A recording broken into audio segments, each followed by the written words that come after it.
Namaste and welcome everyone to this webinar. My name is Ruben and I'm representing Trondheim Meditation and Yoga. And we today have a webinar on the topic of why vegetarian, a deeper perspective. So we have invited Yoga Master Balakhilya, Vedic scholar and a lecturer who is in normal circumstances traveling all the world sharing this knowledge. Now we're doing online webinars. So with those words, I'd like to welcome Balakhilya. Thank you very much for coming. Thank you very much, Ruben. Nice to be with you tonight. And with all of you who have joined, thank you very much. So, yeah, we're going to talk about vegetarianism and from a different angle than maybe you've heard before.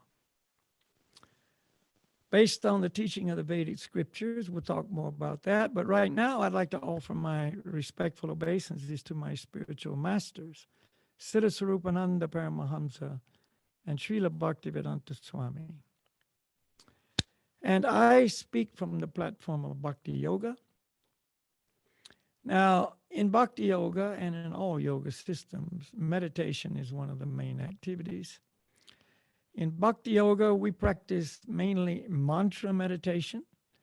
That means meditating on mantras. Mantras are transcendental sounds or spiritual sounds. They originate in the spiritual world and descend into this material world.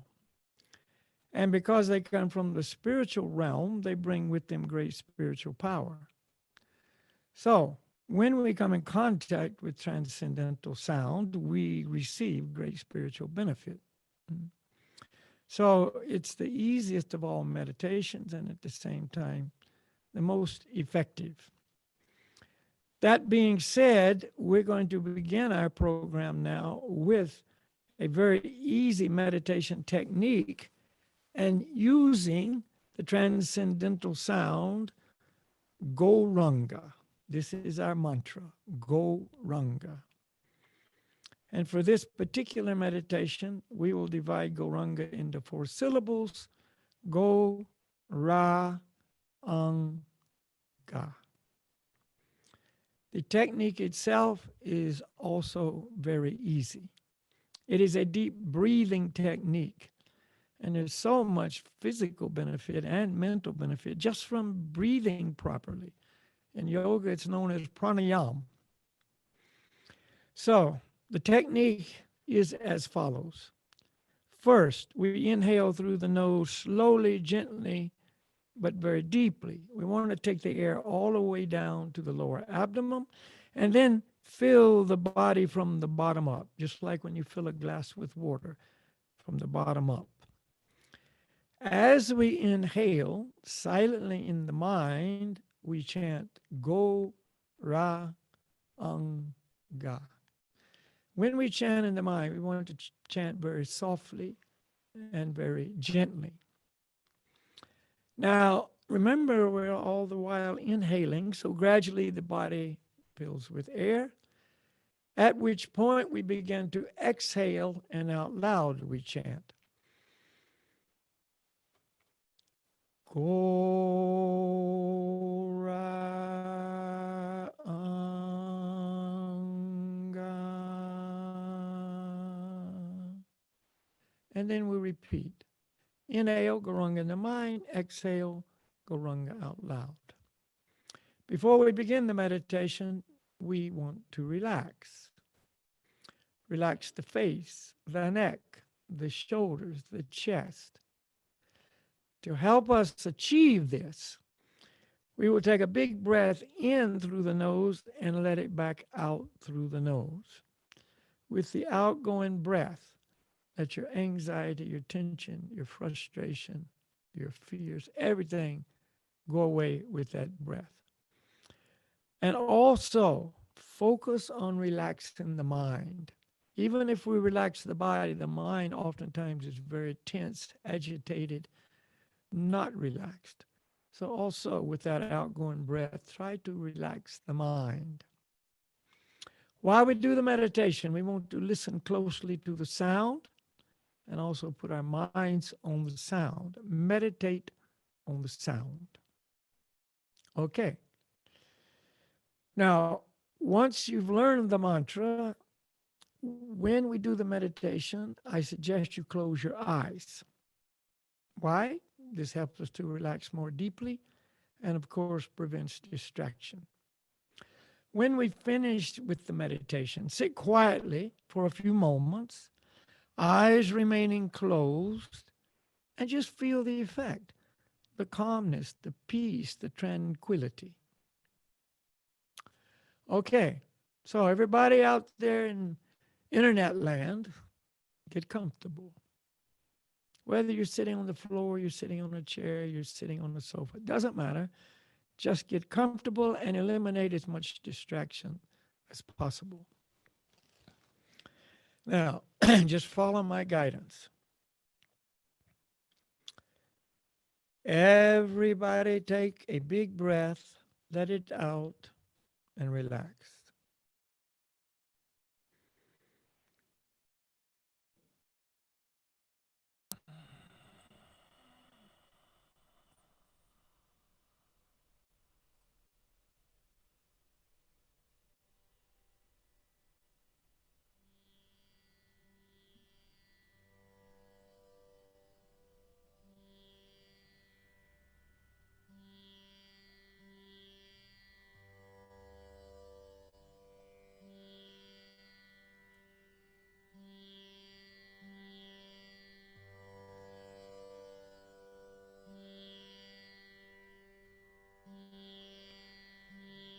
And now, very slowly, gently, and deeply inhale and chant Goranga in the mind.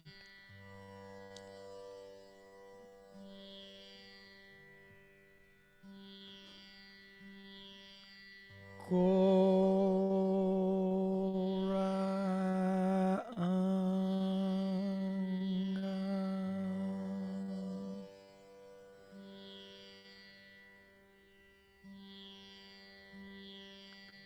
Goranga.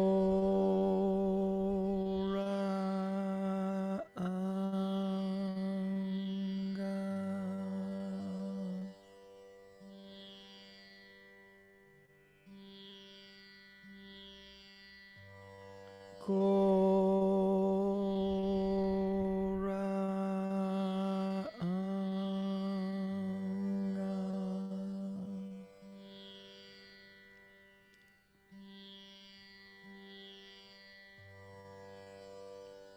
Goranga.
Two more times.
Haribol.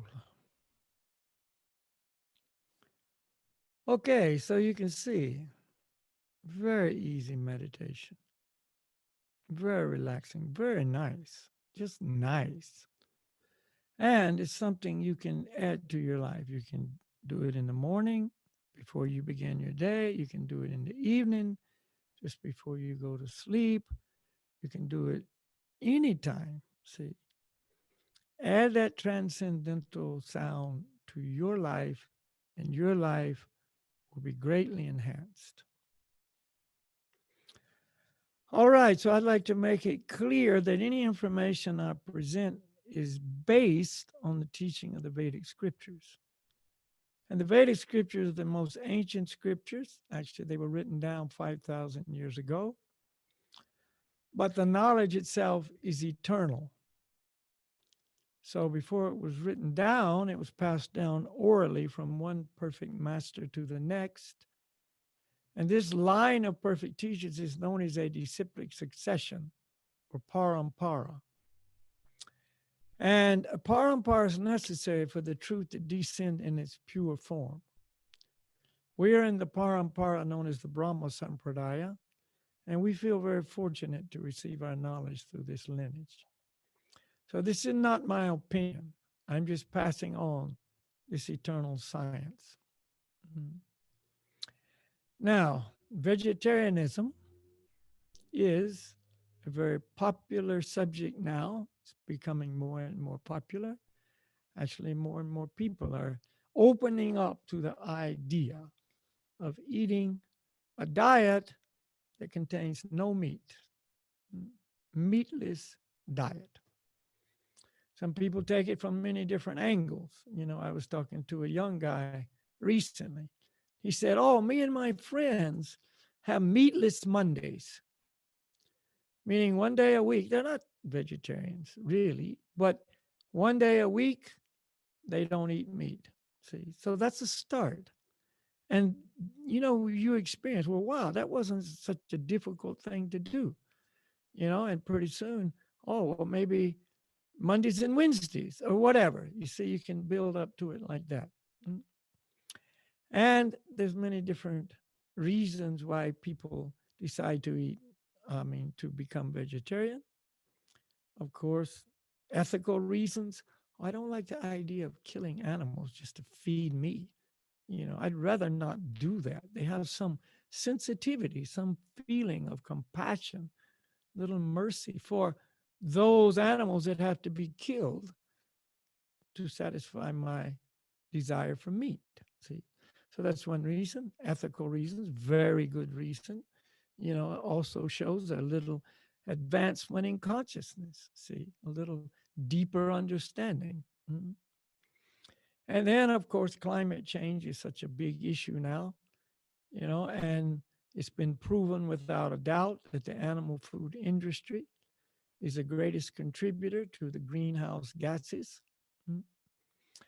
And so I think that the figures that they're saying, there's a few different versions, but the general idea, over 50% of all greenhouse gases come from the animal food industry. I think 52% is what has been established in some circles. Anyway, that's a big issue. All that greenhouse gas effect. Then also think of the land use that's required for the population to eat a animal-based diet. You know, it takes so much acreage of productive land just to produce the food. I mean, I'm from America, and if you drive through Kansas and Nebraska, you just drive for hours, and there's nothing on the left or the right of the interstate but soybeans and corn, soybeans and corn, soybeans and corn, and basically all of them genetically modified. Why? Where does that go? It goes to cows and automobiles. They make biofuels from a lot of the corn, and they feed the animals the soybeans and the corn. So there you go. Think if that was all in nice vegetables of all varieties and so on. Mm. And then think of all the fertilizers and everything that they had to dump on the soil, that poisons the earth, poisons the water table, and on it goes. You see. And then go down to the rainforest. And they're cutting down rainforest. I forget exactly the figure, but many, many football fields of rainforest every hour. You know, why are they doing that? Because they don't like the rainforest? No, because they like meat. They're clearing all this rainforest so they can plant these crops to feed the cattle. And then the cattle itself, they graze cattle on now this newly opened up land, destroying the lungs of the planet. That's where the carbon dioxide oxygen exchange takes place. Many, many species that's their home. A huge variety of the species on planet Earth live in these rainforests, and they destroy their habitat and they go extinct. You see? But who cares? Because hey, McDonald's has got cheap hamburgers. It's ludicrous, but it's reality. So some people are approaching vegetarianism from that angle, you know, and the seers of the future say that the planet Earth will not even sustain a meat-based diet, in like 25 or 30 years or something by 2050.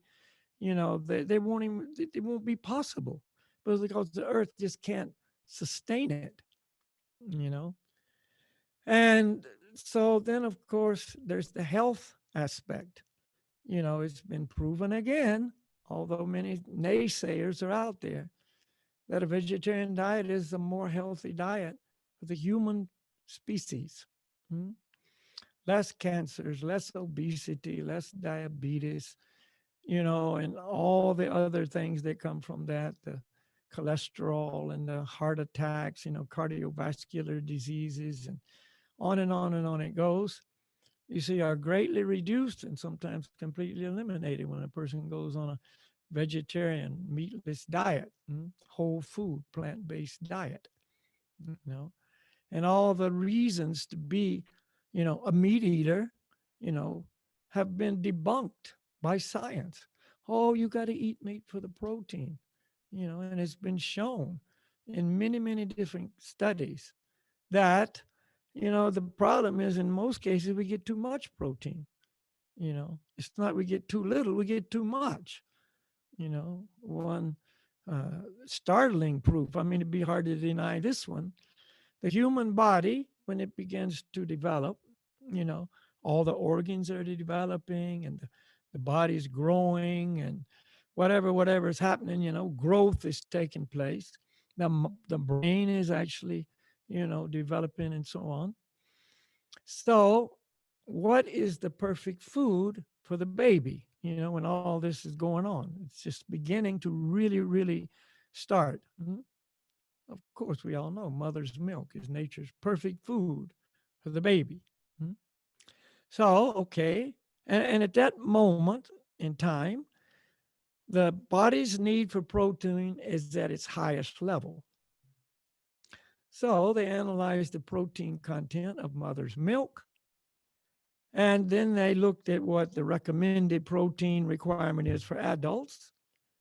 And they found that the so called protein requirement for adults is almost double the protein content in mother's milk.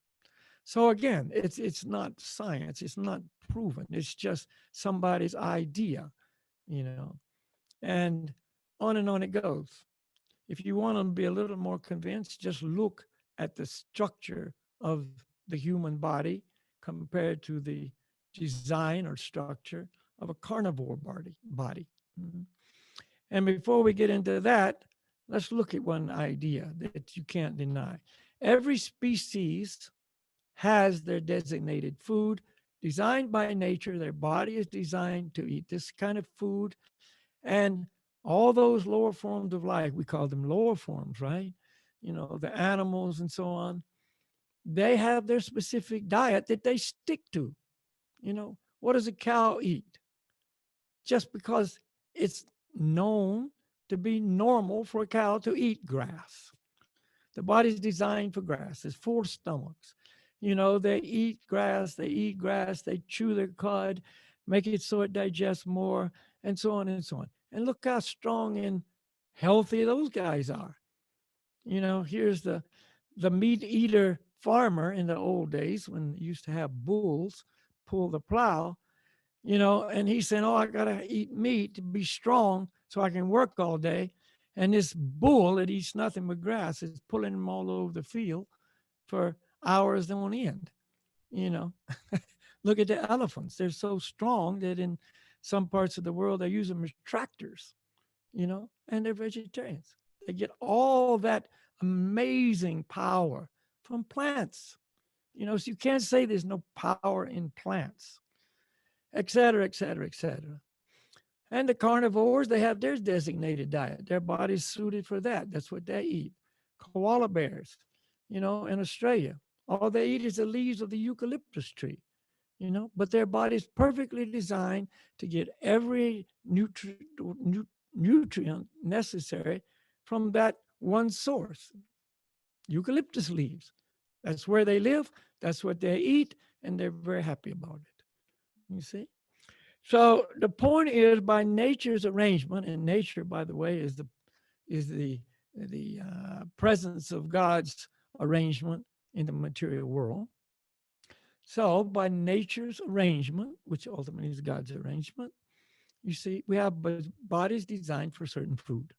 Okay, so now we're talking about the human body, and we're going to compare it to a carnivore body. Let's say a tiger. Okay. Now, let's just start where the whole eating thing begins, in the mouth. Look at the mouth of the tiger. He's got fangs and he's got a few little teeth in the front.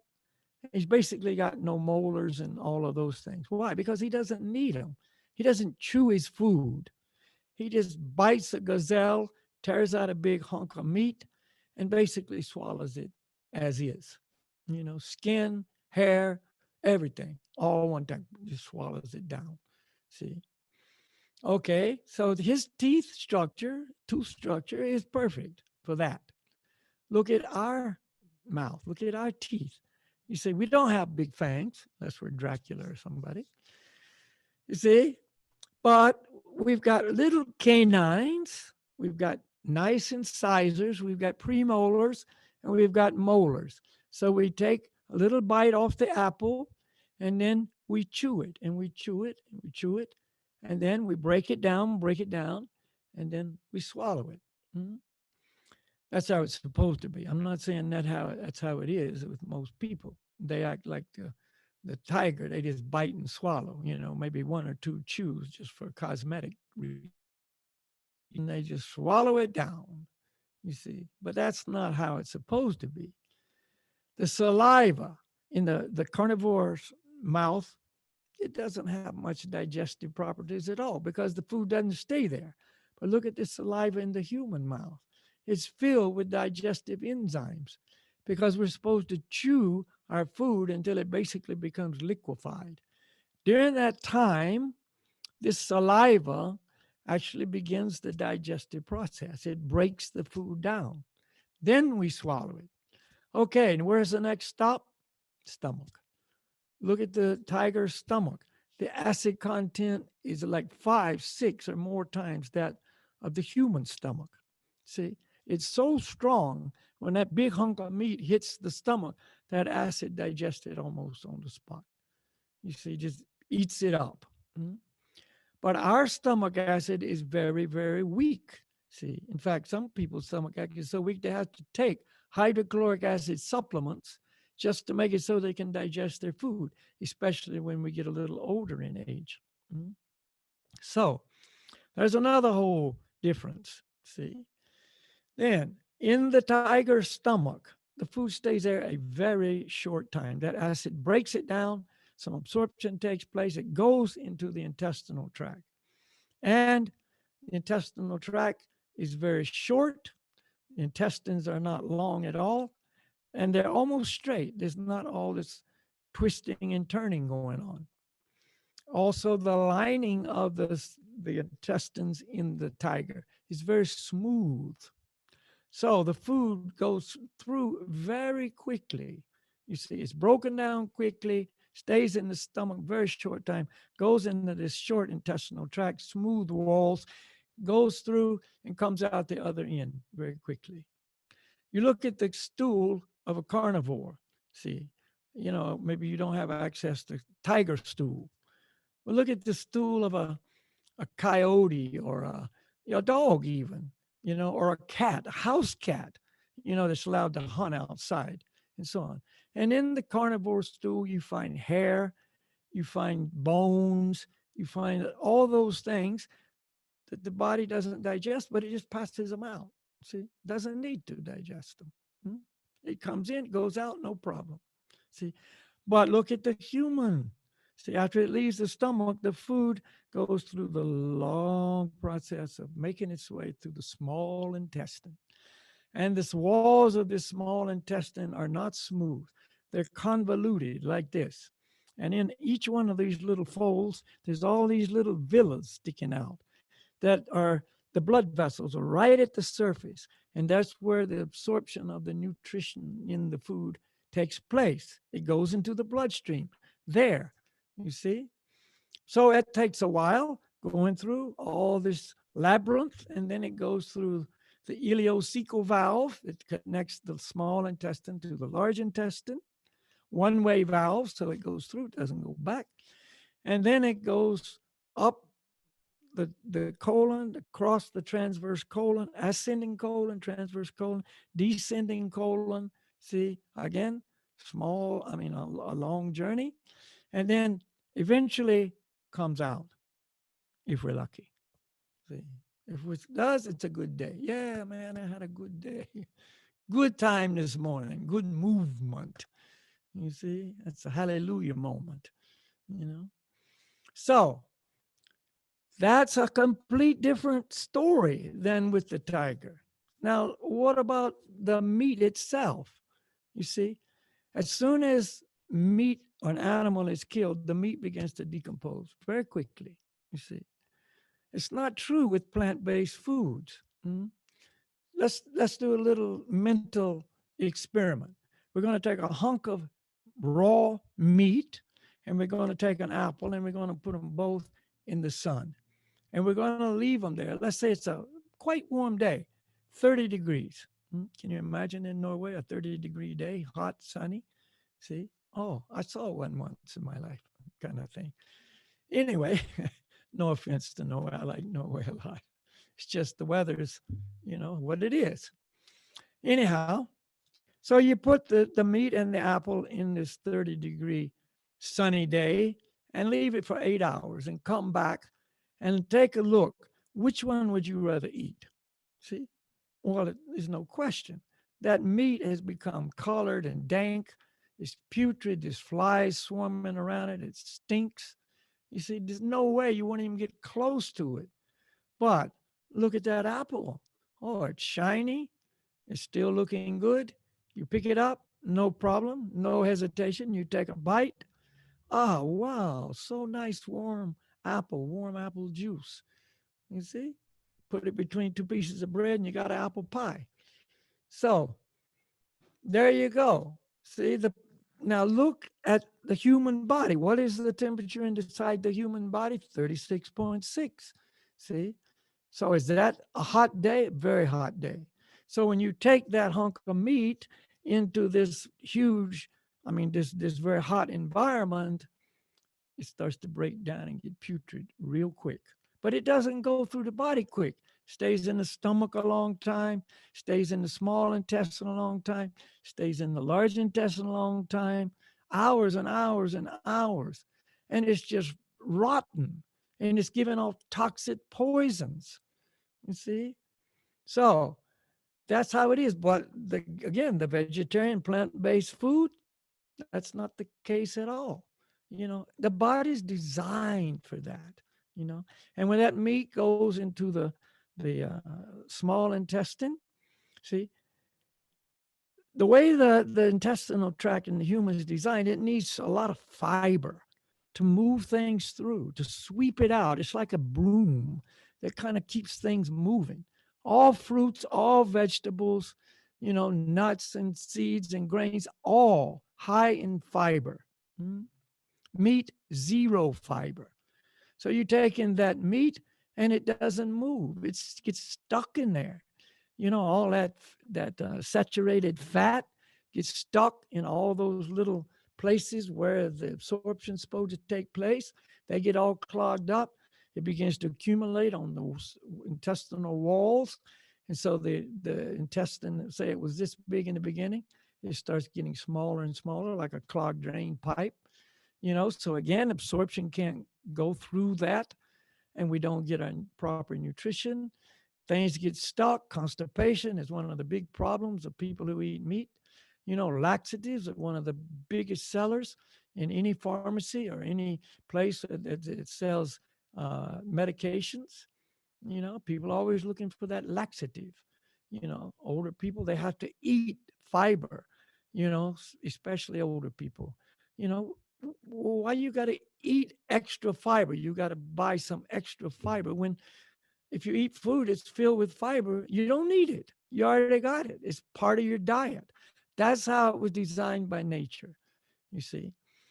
And if you think these things are not true, that there's no ill results from eating meat, look at the cancers. Like look at the intestinal diseases, like colon diseases.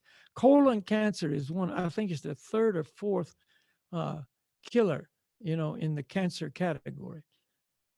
Colon cancer. Many people walking around with their colons being cut out and they're wearing a bag, you know.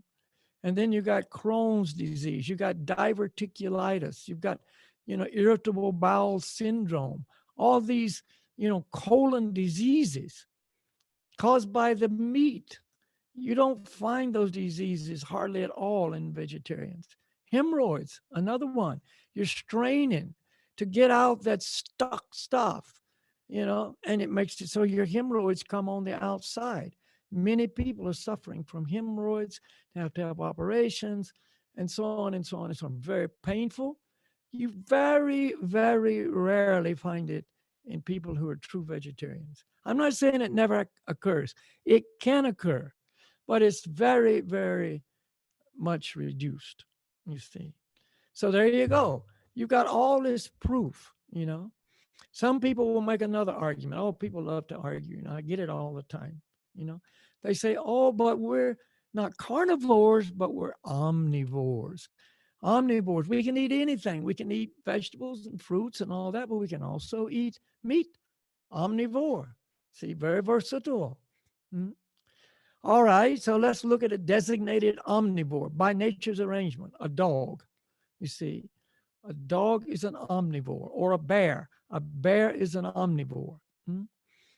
Now, if you look at the jaw structure of an omnivore, they cannot move their jaw side to side. It is only up and down like this. You take your dog, most of you have dogs probably. Take your dog and tell your dog to do this. Can't do it. But every herbivore can. The cows can, the goats can, the horses can, the humans can.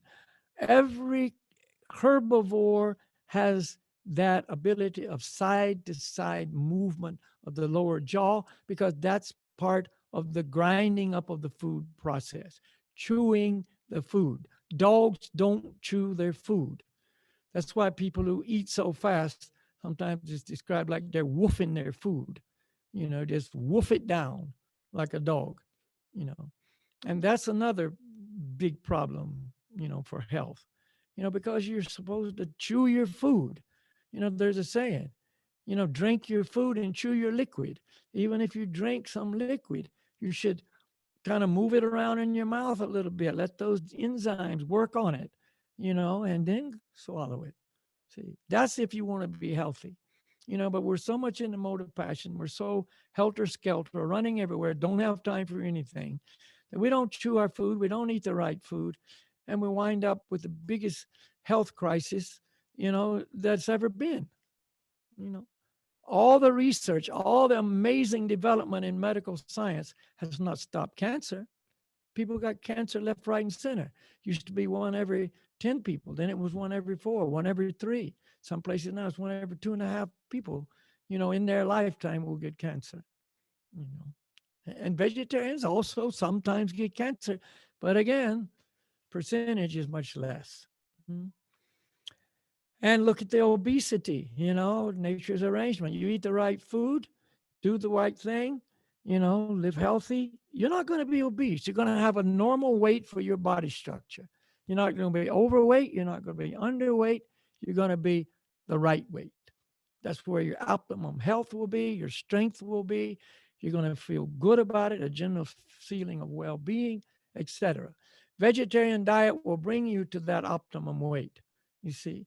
But these meat based diets, they do not, People are filled with toxins and they got all these pancreas problems and liver problems because liver is the filter, you see. And that translates into kidney problems and urinary tract problems and, on and on and on the story goes, you see. Because we don't eat the right food. We think we like to eat meat. Why? Because it's good for the tongue. That's all. The rest of the story, forget it. The whole enjoyment factors between the teeth and the throat, you see. And after that, it's just the pain. Oh, I overeat. Oh, I'm too fat. Oh, I got constipated. Oh, I got acid stomach. I got, acid reflux, and on it goes. See, people are suffering. Why do you think they sell so many Tums and anti-acid pills again in the pharmacies and the supermarkets and so on? Because people got problems because they don't eat right. You eat right, you don't have these problems because nature has designed the body really well. You see, it's really, really well designed. Mm. So you want to be healthy, this is the best. Every scripture, I mean, excuse me, not every scripture, every yoga system see, teaches vegetarianism. All. Because that's the Vedic teaching. It is the diet for humans. So these are just some common material reasons to be a vegetarian. And a lot of people know this. You know, we've talked about the environment issues and the ethical issues. All of, we already understand that. Many people do, you know. But if you want to go deeper, see, some deeper perspectives, then you have to go to a higher level of spiritual understanding. Now, I haven't mentioned it so far, but at this point it's necessary. We are not our material bodies. We have two bodies. We have our physical body and we have our mental body. This is the mind body, the psychic body. See, it's called the subtle mental body, astral body, etc. We've got two bodies, the physical body, which we've been referring to, and then the mental body. Okay? They're both made from material energy. See? But we are spiritual energy. We are spirit souls. That is our true identity. I was just reading today in Bhagavad Gita, which is our main scripture that we study in the Bhakti Yoga process. See, I was reading Bhagavad Gita as it is by my spiritual master, Srila Bhaktivedanta Swami Prabhupada. Beautiful purports that he's given to each verse. Anyway, the Lord Krishna, who's speaker of the Bhagavad Gita and Bhaktivedanta Prabhupada, they were, explaining that we're fragmental parts of the Supreme Person. See, we're parts and parcels of the Supreme Lord. We are his children, so to speak. We are spiritual. We are not material. See, but in the material world, we, the spirit soul, we are eternal fragmental parts. We are eternal spirit souls in a conditioned world.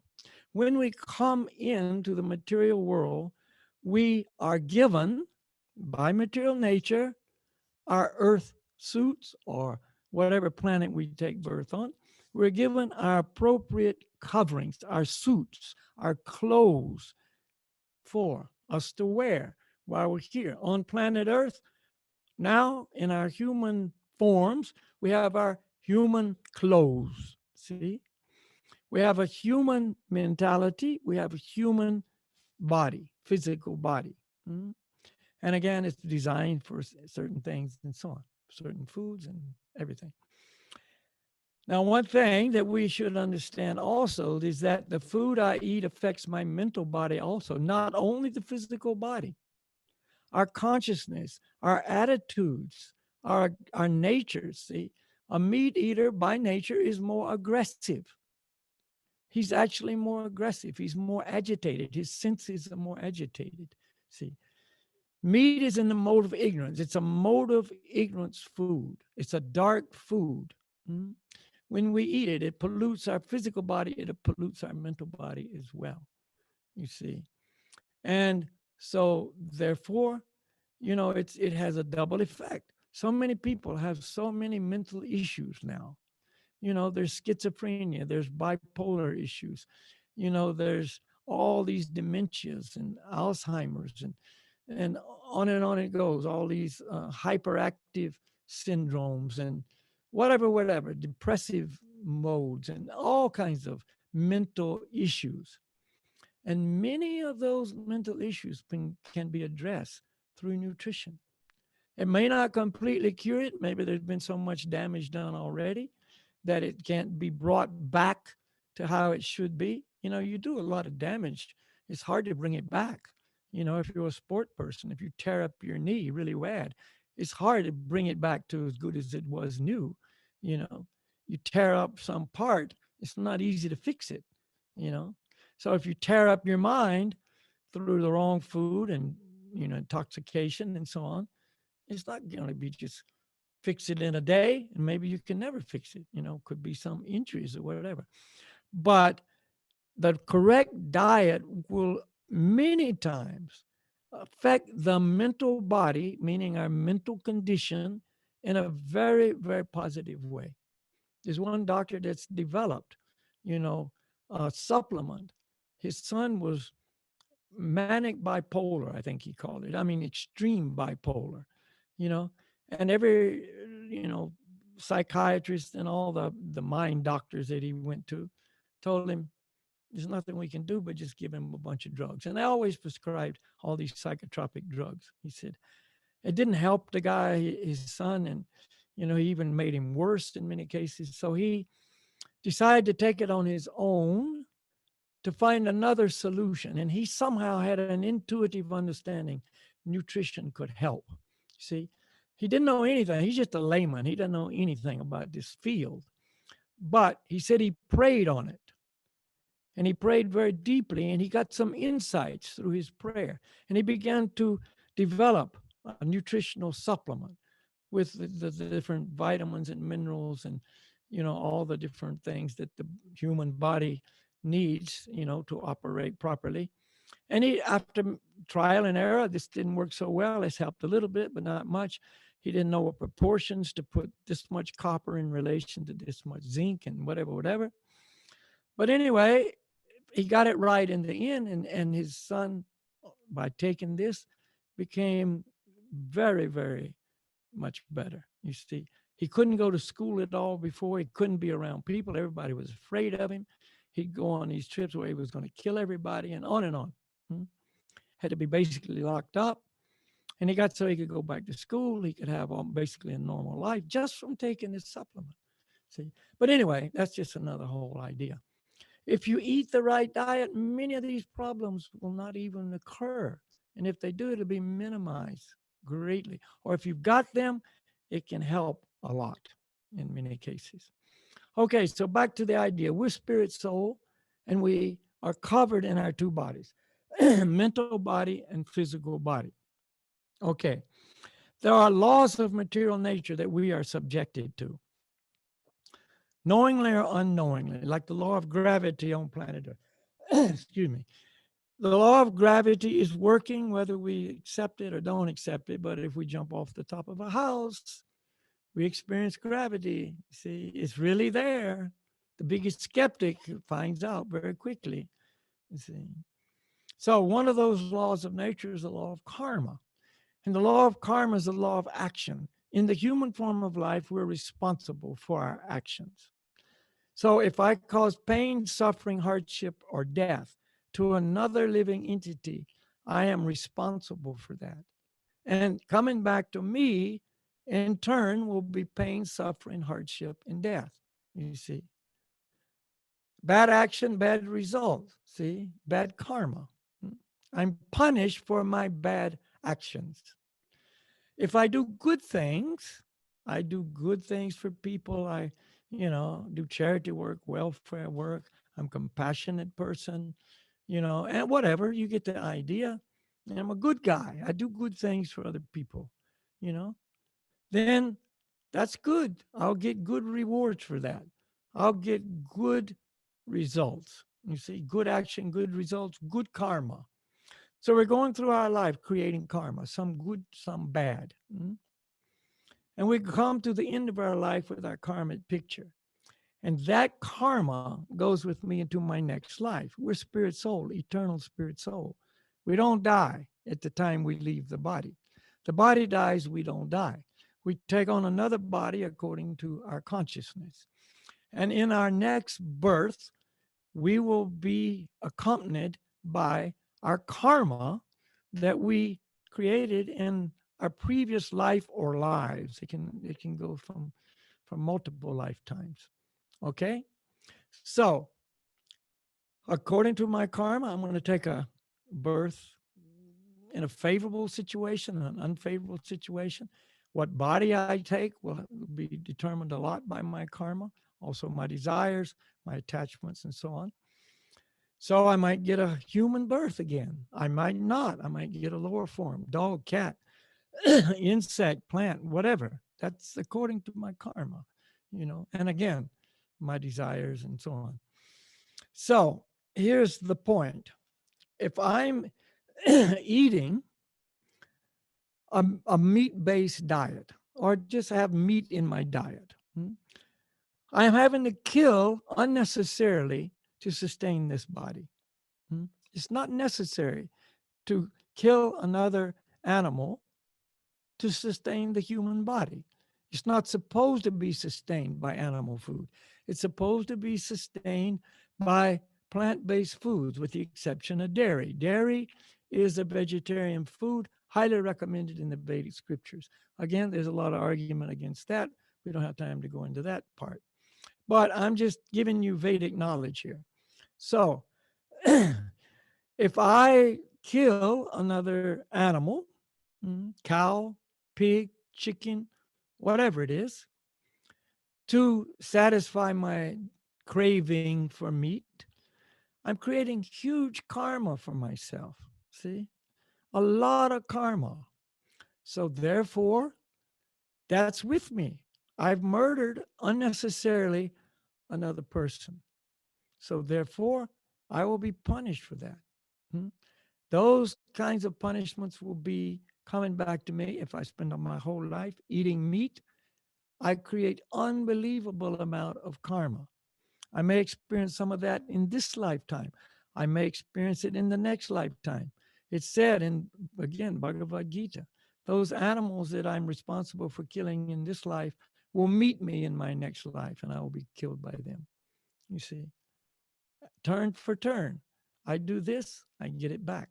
It's true. I mean, you can scoff it off. You can say, I don't believe that stuff. Like you say, I don't believe gravity, but it's there and you experience it. You see, it happens. So, just from the karmic angle, it's a bad, bad choice to eat meat, fish, and eggs. These are the three foods that we should not eat: meat, fish, and eggs. Hmm? People say, oh, why eggs? I don't understand why eggs. Eggs are considered by the Vedas, and we accept the Vedas as the absolute authority, as unclean food. It's also been proven they increase your cholesterol, a lot, and people will try to get around that one as well. It's just like funky stuff. It's the menstrual cycle of a chicken. I mean, it's not clean. It's not clean food, you know. So again, following the Vedas, you don't eat that stuff.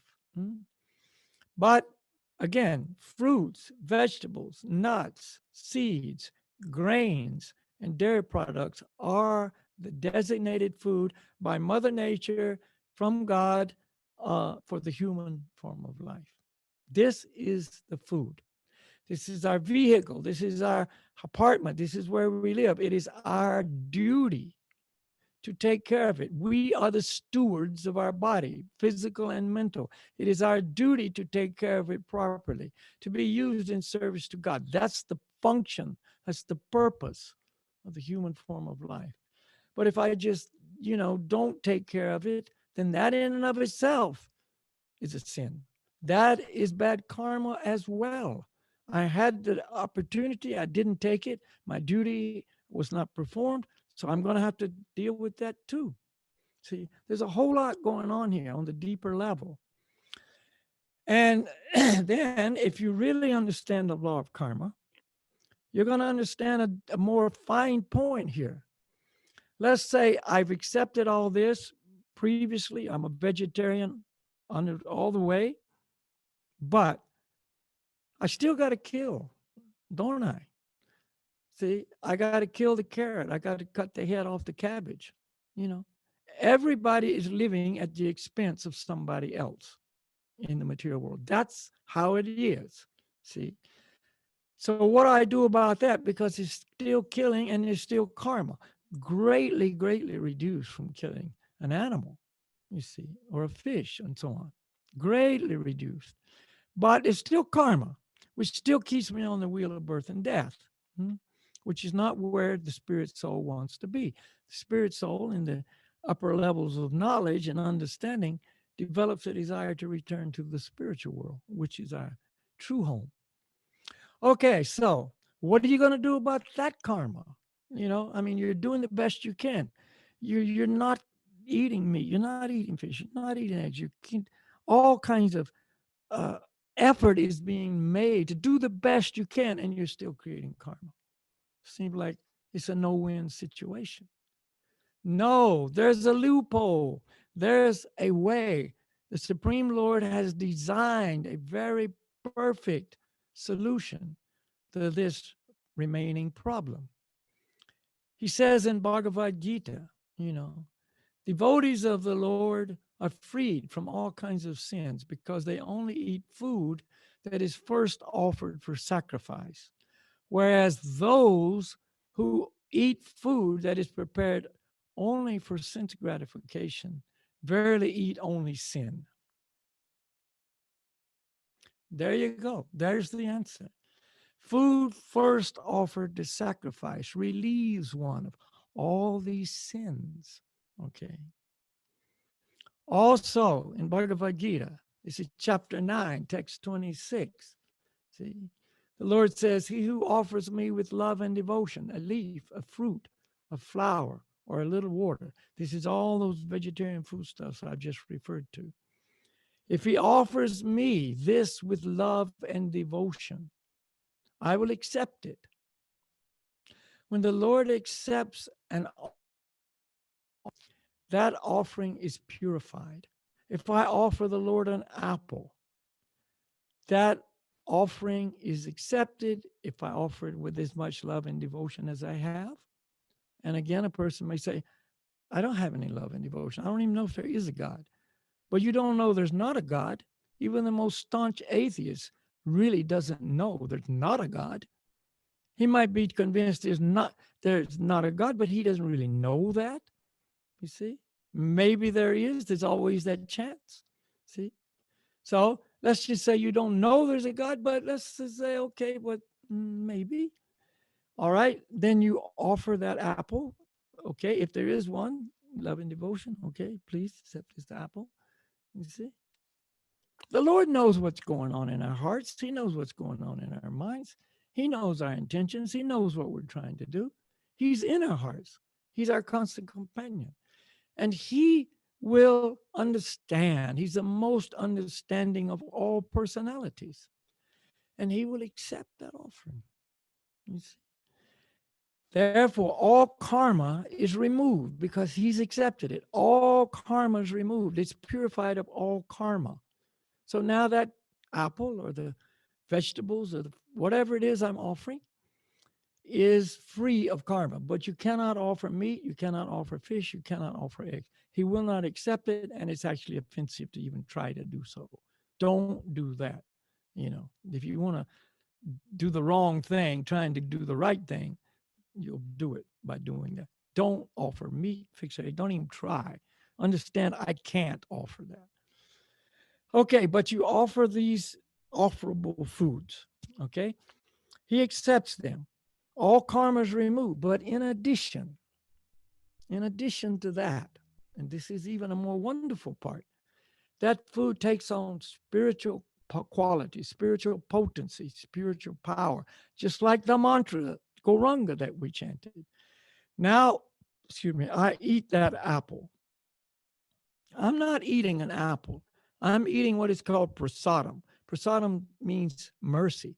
The Lord's mercy is contained in this apple. Hmm? So this is a spiritual apple.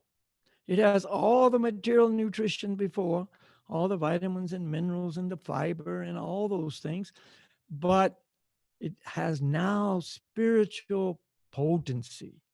It purifies me of karma. It purifies me of all these things, this sin that I've been building up over lifetimes. So it's the ultimate detox. This is spiritual detox. You see. So this is the deeper perspective of a vegetarian diet. We don't eat, in the bottom line issue here, we don't eat meat, fish, and eggs because it's not offerable to the Supreme Lord. I was just watching a webinar. Two personalities that I'm very well aware of. I don't know them personally, but I know I'm well aware of them. One is a very high level sport person, and the other is one of the best talk show hosts. He had some very interesting guests. Okay, so they're talking, and the sportsman is a vegetarian. Basically, he declares himself, "I'm a vegetarian." But he explained, I'm a vegetarian for ethical reasons. You know, he's feeling some compassion and some care for animals. And he said, I don't want to be responsible for killing an animal just so I can eat when I don't need to. There's all these nice fruits and vegetables and vegetarian foods that I can eat, you know.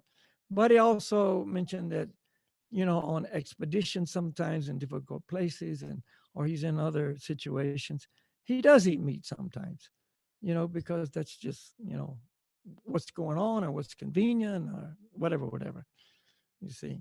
So he's a vegetarian to a point, but there's that, you know, leniency, so to speak.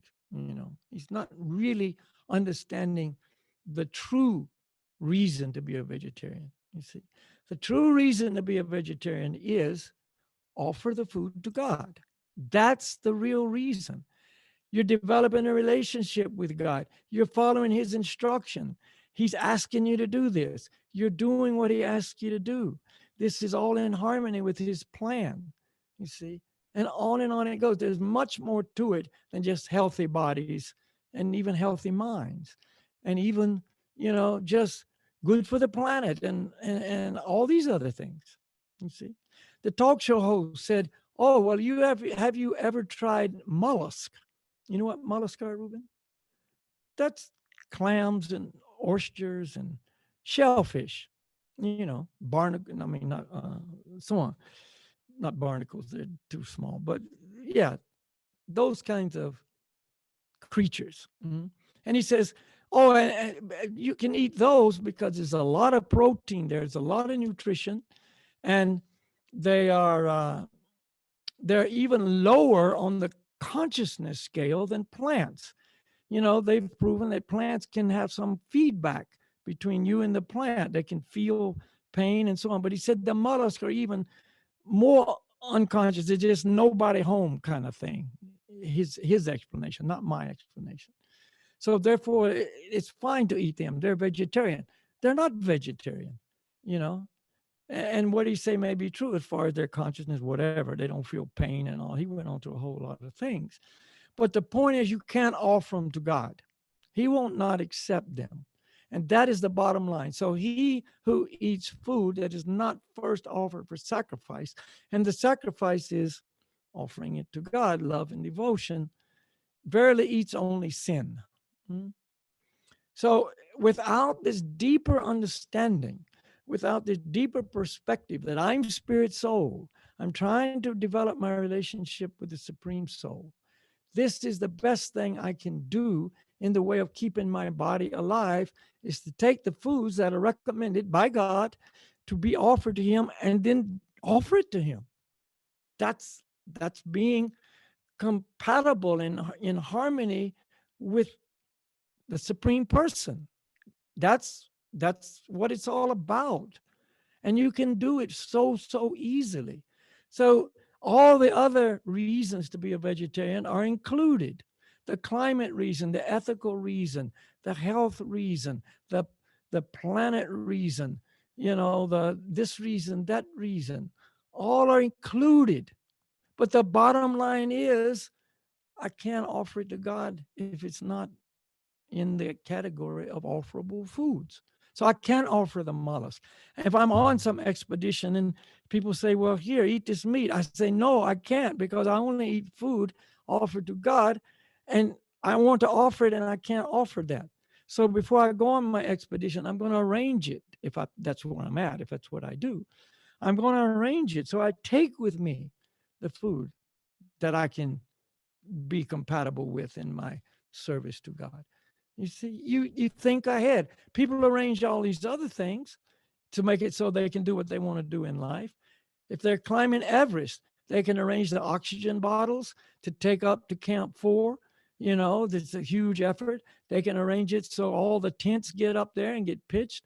They can arrange it so they got all the right clothes so they don't get frostbite. And they arrange all these things. They arrange the Sherpas to take it all up there. They arrange everything. Why can't they arrange their diet? You know, they can. You can. Anybody can. I've been a vegetarian for 50 years. 50 years. That's a large percentage of my life, And, you know, 50%, what is it? I don't know. Anyway, but the point is, you can do it. I've been in all kinds of different countries, in all kind of different situations, all kind of cultures. Oh, this is a certain culture, and we eat horses here. Yeah, you eat horses, but I don't. You know, I eat vegetables, I eat fruits, I eat grains. You can arrange it. It's absolutely doable. If you want to do it, it's doable. You can be productive, you can be strong, you can be athletic. You know, I'm still active. I didn't go to bed yet. I'm not bedridden. I can still go and hike in the mountains. I can still go skiing with Ruben. I can still do things. I'm not bragging. I'm just saying you don't compromise anything by being a vegetarian, and you enhance your life and the lives of other people unbelievably. I mean, think of all those animals that you're not responsible for killing. People say, well, I didn't kill the guy. I just went to the store and bought it. And the Srimad Bhagavatam, one of the amazing Vedic scriptures, it describes very clearly those who, you know, sell the animal, buy the animal, transport the animal, kill the animal, prepare the animal, or eat the animal, or serve it, or eat it, or whatever, are all responsible for the death of the animal. However, you're involved in the murder is involvement. See, you think, well, I didn't kill the guy, but you're responsible. It's just like in, human society. I didn't pull the trigger. I just carried the murderer to the scene and drove him home. You're an accomplice to the murder. You go to jail for that. You know, so it's like just simple stuff. All you got to do is do it. Now, one point I want to make. Time is definitely out, but don't be a junk food vegetarian. Some people say I became a vegetarian and I felt so bad. I was so unhealthy. I had to go back to eating meat. You got to do it with some intelligence. Don't be stupid. You got to educate yourself. Don't eat junk food. All processed food basically is junk. Don't just be on a diet of chips and pizza. I know a girl that told me she became vegetarian and all she ate was pizza and Coke for like 2 years and it almost killed her. Of course. Of course it almost killed you. What a vegetarian pizza? That's garbage. Eat real food. Don't eat genetically modified food. Don't eat all this junk. Don't eat a lot of all these sweets, sugar. That's a vegetarian food, but it's also poison. So a little bit of sugar maybe is, but sugar is not good. The body's not good. Eat natural sugars in the form of dried fruits, or fruits are filled with natural sugar. Even many vegetables like beets and carrots and so on have lots of natural fruit sugar in them. You can get the body's needs for sugar in the right way. You know, food is so depleted now. Why not take some supplements? People spend so much money on alcohol and drugs and all these things. Why not just take a few supplements? A good multiple vitamin, or the B's. People, oh, but you don't get B12. B12, you don't get it from meat either. You get it from the bacteria that grows on meat. By B12 is a bacteria that grows. It grows also on some vegetarian foods as well. But the point is, what's wrong with just taking a B complex supplement? It's so easy. I just boom, take it in the morning, take vitamin C, whatever. You know, just be smart. Don't be dumb. And you'll have good health. Get exercise. You need a good diet combined with exercise. The body's meant to exercise, not meant to sit on the couch. We spend too much time on the couch in front of screens, never get outside, never get fresh air, and all these things. And that leads to ill health. So you can have a good diet and no exercise. That's not going to work very well either. Put it all together. There's a design here. Put it all together. Be complete, be whole. And you're going to have a very nice physical and mental condition. If you do what I'm talking about, follow the bhakti yoga process, offer the food, chant, as we always recommend, do the meditation. So you're going to have a good spiritual health, and you're going to be happy. You're going to be happy. This is the bottom line for everybody's, goal anyway, to be happy. You're going to be happy, and you're not going to need all these medications. You're not going to be strung out on liver pills and cholesterol pills and, heart pills and this pill and that pill and taking headache medication all the time and whatever. You don't you don't need that stuff if you live right. That's just because for the people who just trying to prop up a dead corpse, and just make it so it can function a little bit. You don't want to be like that. Be as it was designed, and you can have a smile on your face from inside, from outside. You're going to look good, you're going to feel good, and you're going to be good. Mhm.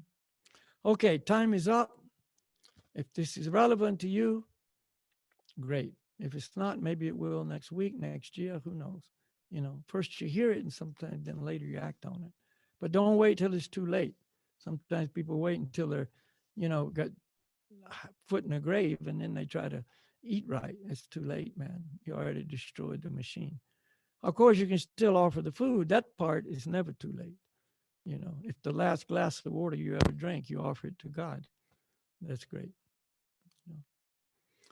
Okay, so let's have a very short meditation. It's going to be quite short, called Sankirtan. The mantra is Goranga.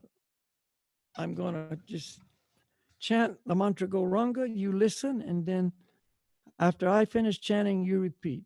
We got Slava here, and maybe Tanya and a few others will come in to back me up. If not, they're busy, then just listen and repeat.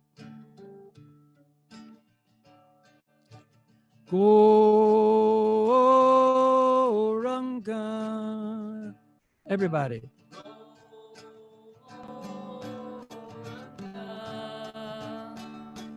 Goranga.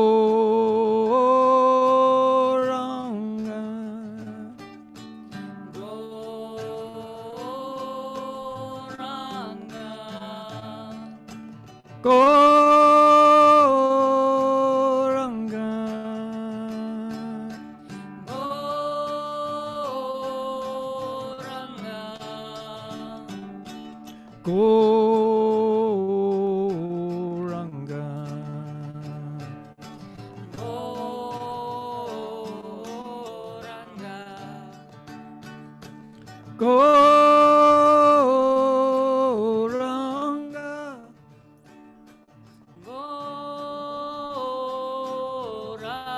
Goranga.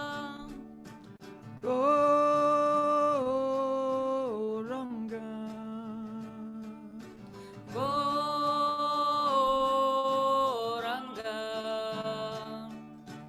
Goranga.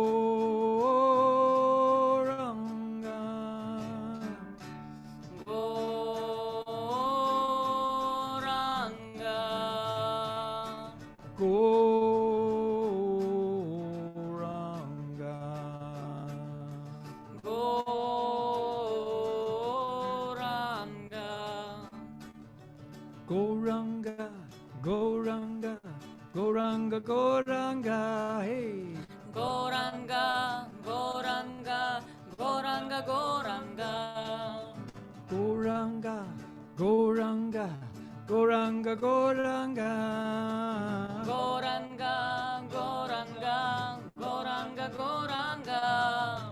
Goranga, Goranga, Goranga, Goranga. Goranga, Goranga, Goranga, Goranga. Goranga, Goranga, Goranga, Goranga. Goranga, Goranga, Goranga, Goranga. Goranga.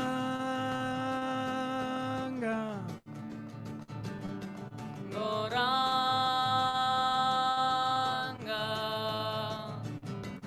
Goranga.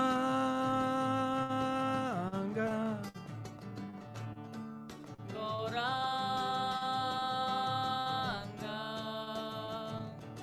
Goranga.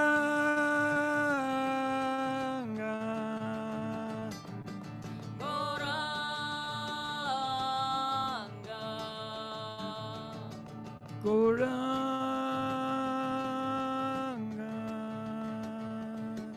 Goranga.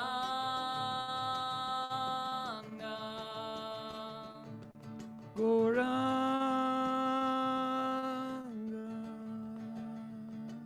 Goranga.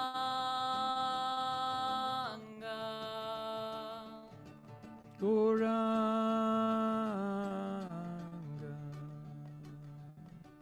Goranga.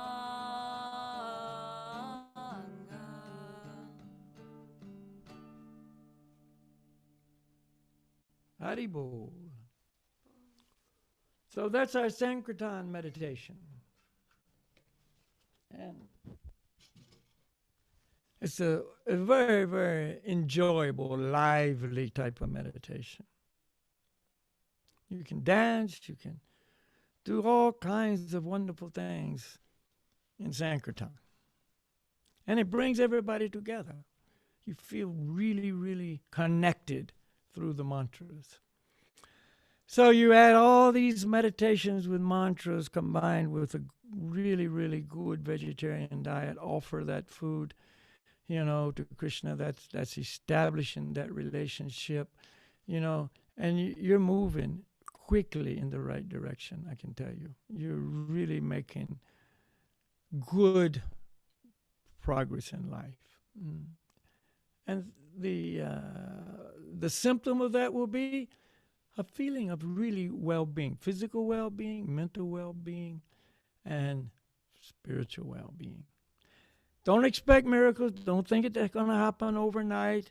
Just because you eat one vegetarian pizza doesn't mean you're going to feel wonderful, But give it time. You've polluted the body for many, many, many years in this lifetime, So give it time to clean up.